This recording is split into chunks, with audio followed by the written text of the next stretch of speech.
अस्सलाम वालेकुम एवरीवन।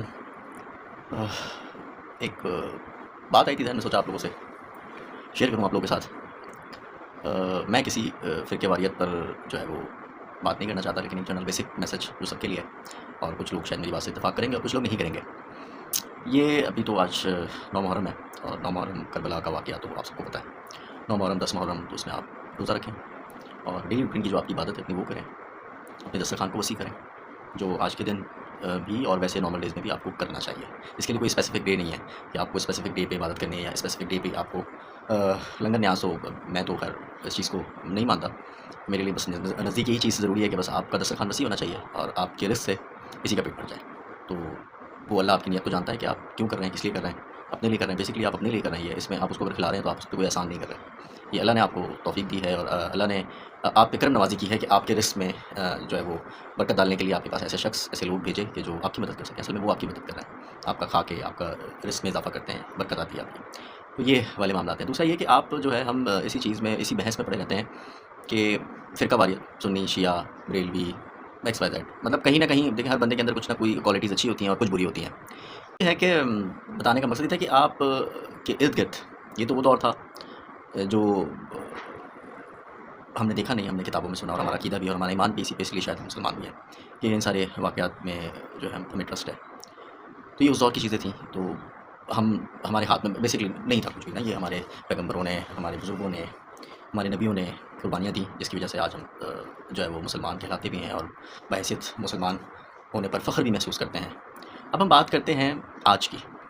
असल टॉपिक ये नहीं था जो मैंने शुरू किया। बताने का मकसद ये था कि आज भी वही यज़ीद आपके आस-पास जो है वो घूम रहे हैं, और वही एक जो उस दौर में था वो भी मुसलमान थे जिन्होंने ज़ुल्म किया, और उन्हें जिन पे हुआ वो भी मुसलमान थे, और वो एक अलग टॉपिक है, खैर वो एक बड़ी कहानी है, रियलिटी है। तो जो आज के दौर में जो मैं देख रहा हूँ पिछले कई दिनों से, 7 साल की बच्ची, 3 साल की बच्ची, 4 साल का बच्चा, और ये जो वाक़यात पेश आ रहे हैं, इसको आप क्या समझते हैं?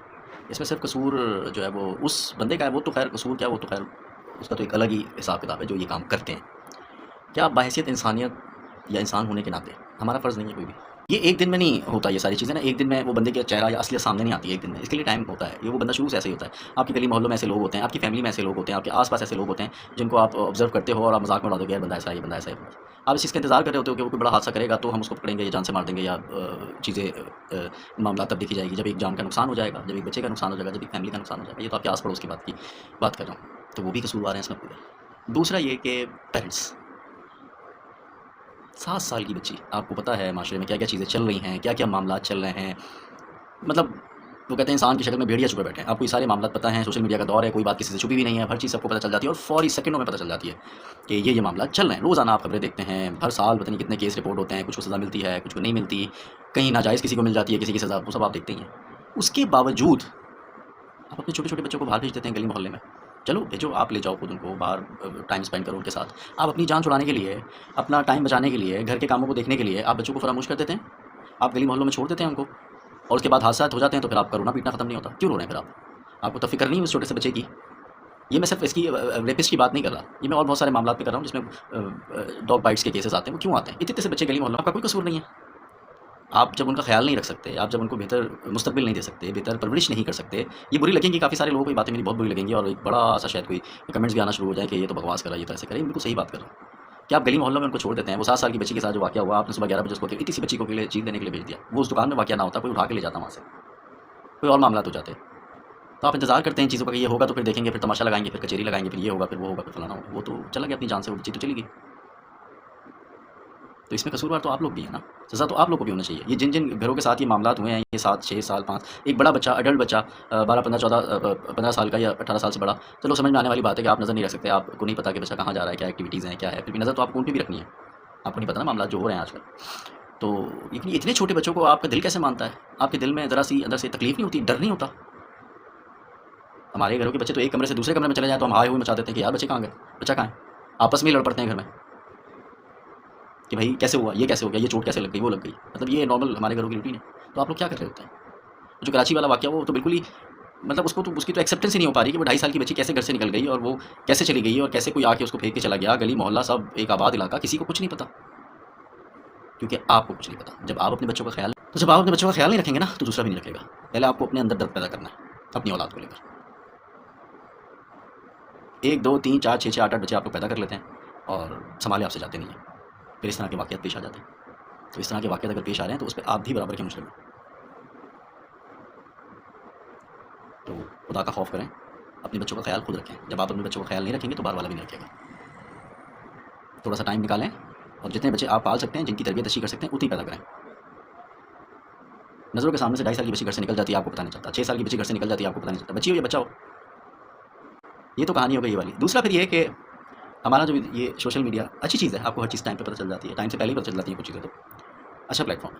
अब उसका मिसयूज़, यार किसी की बच्ची 3 साल की, 6 साल की, 5 साल, या जो भी वाक़या है, आप ज़रा से व्यूज़ के लिए, अपने ज़रा से व्यूज़ के लिए आप तस्वीर लगाते थे ऊपर, मतलब खौफ खुदा है आप लोगों के अंदर? नहीं है। आप उस तस्वीर को, उस नन्ही बच्ची को, नन्ही बच्चे को, या जो भी इस तरह का, उसको कैश कर रहे हो कमाने के लिए। हमें नहीं पता कि ये आपकी हमदर्दी थी, जो आप एक पीछे सैड सा सॉन्ग लगा के, आपके हाथ नहीं काँपते क्या आप ऐसी चीज़ों पे पीछे सॉन्ग भी लगा देते हैं? तितलियों के पन्नों पे और पता नहीं कौन-कौन से इमोशनल सॉन्ग लगा के अपनी वीडियो कैश करते हैं। ज़रा सी शर्म नहीं आती? आपके घरों में बच्चे नहीं हैं, आप उस माँ-बाप को सारी ज़िंदगी के लिए अज़ियत देते हैं। आपको पता है, आपका ये काम जो है, ये नेकी नहीं है, ये आप गुनाह की तरफ जा रहे हैं।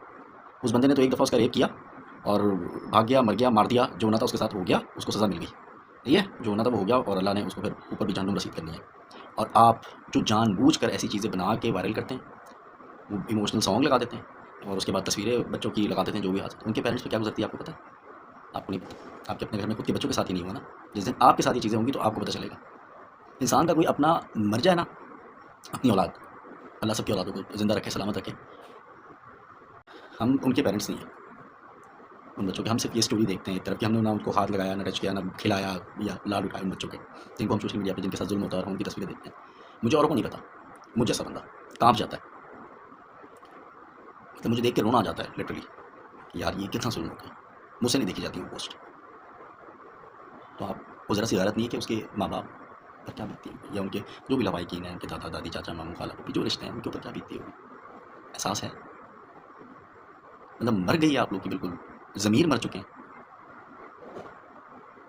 ये रहम करें खुद के ईमान पर भी और अगलों पर भी, जिन्होंने अपने प्यारे को। अल्लाह के वास्ते आपको पोस्ट करनी है, आप करें। आप एक नोट लिख दें, उर्दू सब पढ़ सकते हैं। नहीं तो आपकी वॉइस जो आप वीडियो बनाएं और डाल दें कि ये वाक़या, चलो आपका चैनल है, आप बताना चाहते हैं लोगों को, आप बताएं। आप माइक लेके बैठ जाते हैं, आप तस्वीरें नीचे लगा देते हैं, और सारी तस्वीरें उल्टी सीधी, पोस्टमार्टम की भी तो, डेथ सीन की भी तो, डेथ लोकेशन की भी। क्या कर रहे हैं? ये जहालत नहीं है? अल्लाह को माने और इंसान के पीछे बने। ये फिर मैं आपको कह रहा हूँ, जिस दिन आपका जाएगा ना कोई, फिर आपको एहसास होगा कि आप कर क्या रहे थे। फिर आपको ये इस तरह की चीज़ें कोई आपकी औलाद के बारे में बताए ना, फिर आपको एहसास होगा।